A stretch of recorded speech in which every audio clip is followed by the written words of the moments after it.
Penyerang sayap PSM Makassar Yakob Sayuri tampil garang pada Liga 1 2022-2023. Pemain kelahiran Kepulauan Yapen, Papua, menjadi salah satu penyerang sayap terbaik di kasta tertinggi sepak bola Indonesia saat ini.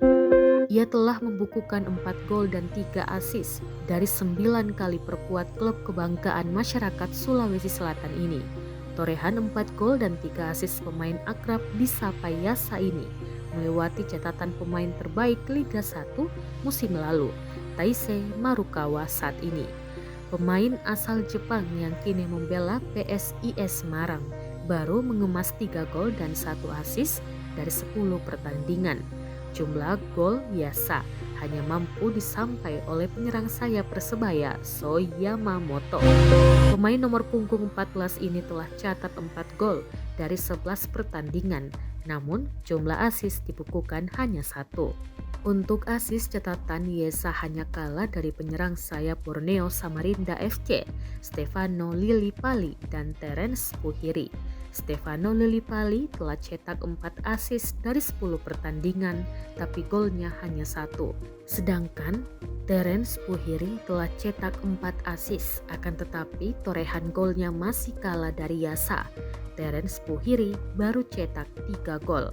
Catatan 4 gol dan 3 assist Yasa membuatnya dipanggil perkuat timnas Indonesia pada FIFA Matchday lawan timnas Kurakau.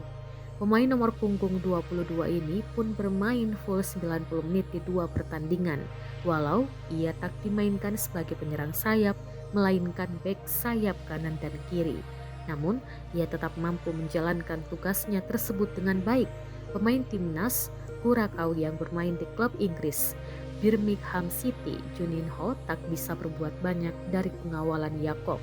Yasa memiliki kecepatan dalam membongkar pertahanan lawan dari pinggir lapangan, ditambah dengan kelincahan, akurasi umpan dan penyelesaian akhir yang baik. Pengamat sepak bola Tony Ho mengingatkan Yasa jangan cepat berpuas diri dengan penampilannya saat ini. Ex-pelatih Persipura meminta pemain 25 tahun ini menambah porsi latihannya. Apalagi Yasa memiliki kecepatan, dengan kemampuan itu harus dimanfaatkan ketika berhadapan 1 lawan 1 dengan lawan.